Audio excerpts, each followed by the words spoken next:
What's up, everybody? I'm Jim with Straight Blast Pythons. Thank you for joining us for our first video here on YouTube. This will be the first in a series of videos we're doing discussing our breeding plans and the pairings we have going into this 2023 breeding season.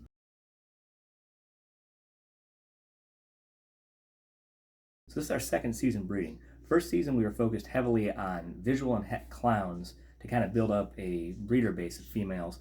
This year we're going to change our focus a little bit and we're moving towards genetic stripe. Personally, I think genetic stripe is heavily underrated and it's a largely untapped recessive. Its low cost of entry and its resurgence in popularity thanks to the Genetic Stripe Clown project puts it into a perfect spot for new breeders looking to get into a budget-friendly recessive project. So we're planning on taking the project in two different directions here. We're going to work on both color and pattern. Now, color is the easy of the two because in genetic stripe, a lot of morphs just wash out the pattern completely and you wind up with what some people call a colored slug.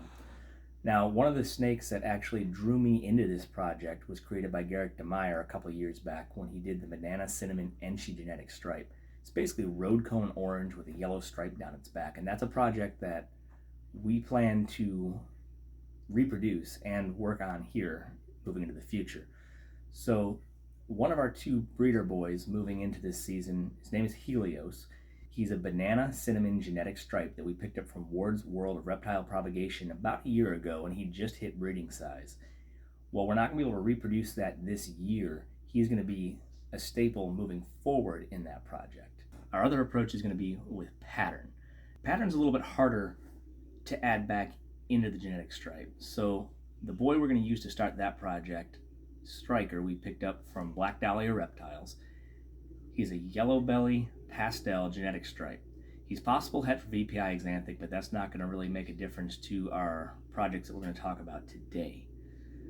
So pastel has a tendency of blowing out the back pattern, pushing it down to the sides a little bit, making it a little chaotic, and starting to distort that stripe on the back of the genetic stripe. Yellow belly, as everybody knows, brings up flaming from the belly and does add a little bit of side pattern back into the genetic stripe. So this is going to be our starting point. We're going to see what else we can add to really bring pattern back in, whether it be into the sides or to mess with the back, just to see what we can make out of it. The pastel also tends to hold its color pretty well in the genetic stripe project, so that way we're not too worried about browning out. And in the long term, honestly, we are looking to go to the genetic stripe clown, and pastel works really well in that. Since Helios just hit his 700 gram mark, we're really not going to be pushing him this year. 2 pairings, maybe 3. And most of what he's going to be doing is be focused on double recessives. So that's something we'll talk about in one of our future videos.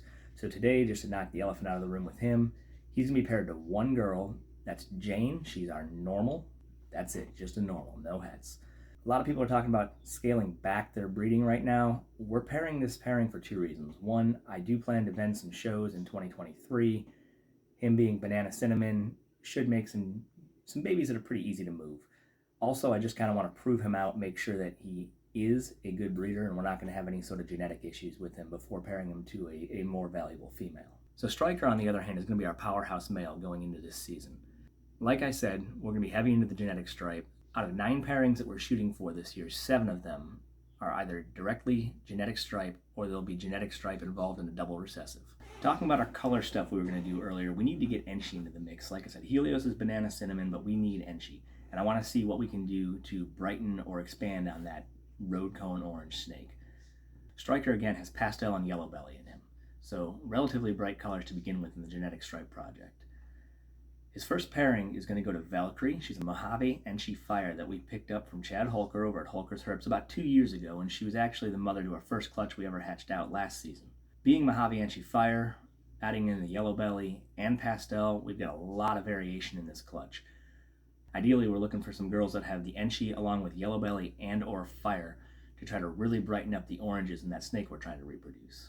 Second girl we're pairing to, again, has Enchi in it. This is Toffee. She's our Enchi pinstripe girl. She's a very good-looking Enchi pinstripe girl, and I've been told that some people think she's a super pin. I've never personally seen a super pin. I've heard mixed stories as to whether they actually exist. This will be our first season breeding her, so we'll find out. Again, we're going to be shooting to get some Enchi combinations here.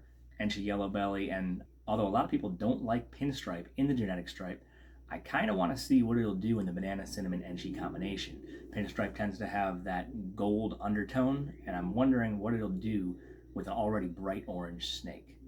So the goal is going to be a Enchi pinstripe yellow belly out of this combination. I do have another pairing plan for Striker that we're going to talk about in our double recessive video. Again, that is involving that possible het VPI. I want to see if we can get that proven out. Up until a few days ago, those 3 pairings were all I was really planning on doing with genetic stripe. That said, a couple weeks back at the Raleigh Repticon, we picked up a breeder-ready Orange Dream het genetic stripe from Reptile Genetic Services. I'm not sure who she's going to pair to yet this year. So with her still having to go through quarantine, she's going to be a late season pairing. I'm kind of going to assess what Helios and Striker are doing. Ideally, she'll pair with Striker, trying to shoot for some Orange Dream, Yellow Belly, visual genetic stripes. If he does go off food, I have no problem pairing her with Helios. Again, Orange Dream genetic stripe is the goal. Like I said, we're putting a lot of our resources this year into this genetic stripe project. What do you guys think of it? What do you think we should add in the future? What do you think goes well with it? And do you think genetic stripe actually has a strong future? Thank you guys for watching. Again, this is our first video here on YouTube. I really do appreciate it, and I'll see you on the next video.